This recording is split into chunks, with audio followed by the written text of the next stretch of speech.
Good evening. Bill Taylor here, Monday night. Blessings to you and yours on a fabulous Monday night. Hope you had a great weekend, and I mean that. Hope you had some great quality time with friends, fam, and some of you, best wishes on the new school year. A lot of you are back to school already. I know several districts that went back today, and several more, and in fact, I think the rest will go back by next Monday. Northside, the city's biggest district, goes back next Monday the 19th.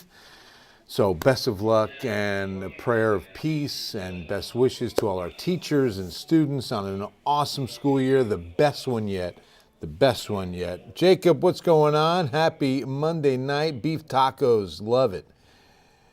Harlandale bus drivers, God bless you and your precious cargo on an awesome school year. Be safe.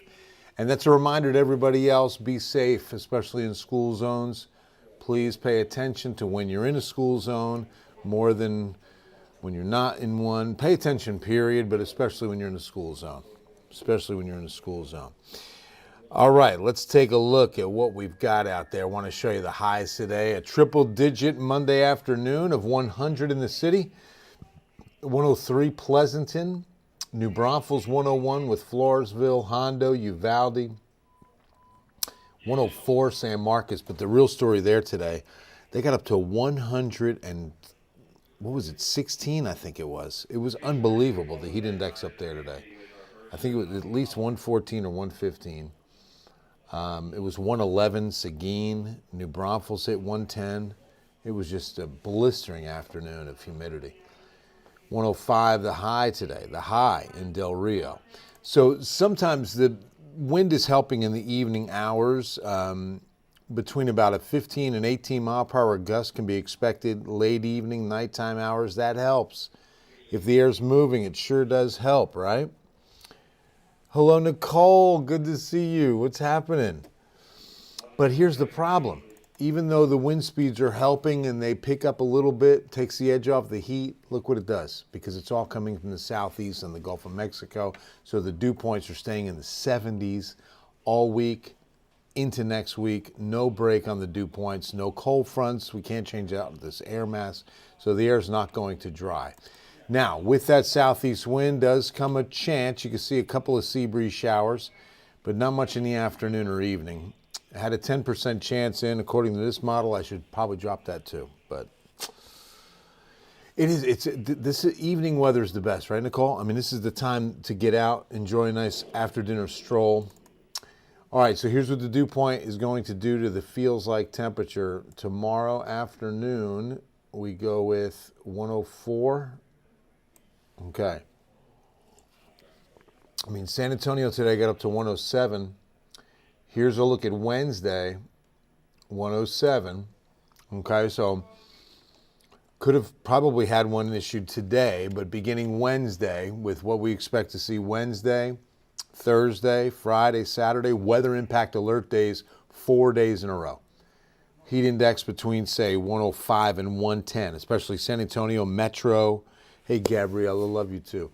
And that's going to mean that, you've got to limit your time outdoors. You've got to hydrate. You've really got to hydrate. And you've got to pay attention to your body.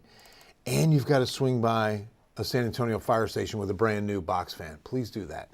Please help us keep San Antonio's own cool this summer. All you do is go by a Walmart, buy a box fan, and then find the closest San Antonio fire department and just swing by and drop it off. That's it. We will take it from there. Not Ken's Five, but our great friends at Catholic Charities who partner with us every summer for Project Cool. Check on your neighbors. Check on your friends. If they need a fan, call the United Way at 211. Because see, with this heat now, this is going to be the highest demand on fans as we hit the hottest temperatures of summer. And keep these in mind. I like to keep you reminded of when heat stroke turns into a dangerous situation and we've got to call 911.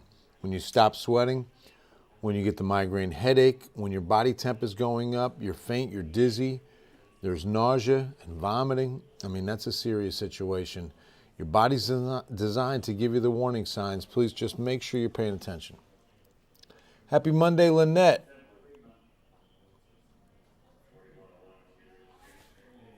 That's a little RR. That's a little R. What is it? RR and W. Rest, relax, and watching.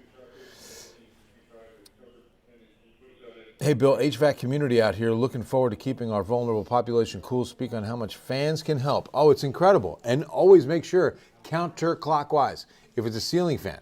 Now, of course, your box fans, make sure they're oscillating, I guess, but make sure that ceiling fans are going counterclockwise in the summertime, okay? And here's what my in-laws did. They get window units, so they can set their thermostat to 78, 79 even, and lower their electricity bill and save money in the long run with just having that window unit keeping their living room cooler. And so they got one in the bedroom, one in the living room, and the whole house is nice and cool, and they can keep their thermostat upwards of almost 80, okay? But the actual air temperature in their living room was like 71. I was in there, and it was very comfortable.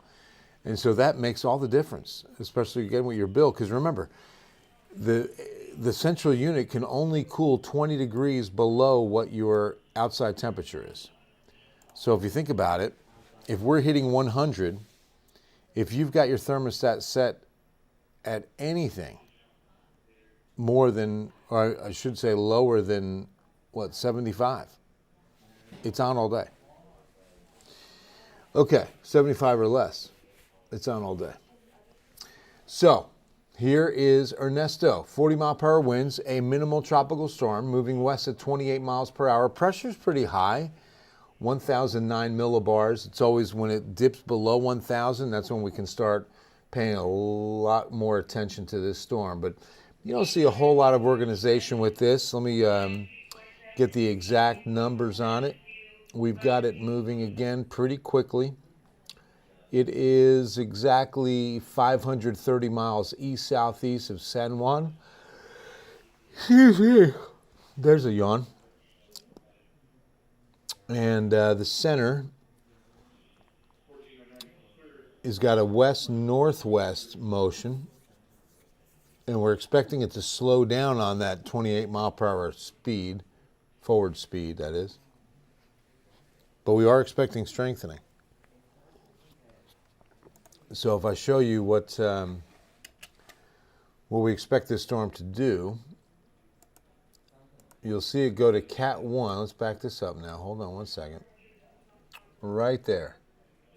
Cat 1 status looks achievable on overnight Wednesday night into Thursday morning. So Thursday morning we got a Cat 1 eyeing Bermuda. I mean, going right at Bermuda. And then that's a Cat 2 at impact. Sometime early Saturday morning, maybe overnight Friday. But it looks like pre-dawn hours of Saturday, Bermuda is going to get walloped with a Category 2 Ernesto. So it looks right now as though the storm will not impact the United States mainland. It'll hit Bermuda and probably continue that progress to the north. You too, Sheila. Have a great night. Bringing fan. Thank you, Lynn. That's so awesome of you. David, with the rise of self-driving vehicles, it's only a matter of time before we get a country song where a guy's truck leaves him too. It's very true. Very sad. That's a good one. All right. Let's take a look at our 14-day forecast.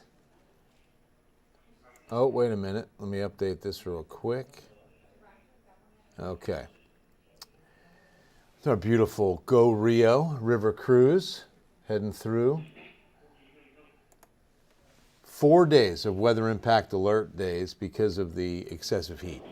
You'll notice, and it's going to be more about the heat index than the actual high, because notice that in week 2, the 20th through the 22nd are actually expected to be hotter. But that's when the heat index should come down to a bit more of a tolerable, maybe 105, 106. Still going to be very, very hot. But not the extreme heat advisory hot that we're probably going to see issued on Wednesday, Thursday, Friday, and especially Saturday. So we'll be watching that. But you can see we could be extending these. Now, the other thing, we try to keep the weather impact alerts off of week 2 because of how much change could occur on day 8, 9, 10. The forecast changes enough that we just kind of keep the weather impact alert days to week 1, unless we just kind of know for certain. If we have a landfalling hurricane, for instance, or, you know, sometimes it can be the heat, but right now we're gonna be holding steady right where we are, okay? That's going to wrap things up on this awesome Monday night. I really hope you have a good one and that everything is going well in your world. Hope you have a fabulous Tuesday. God bless each and every one of you, and I will see you on Ken's 5 News at 10.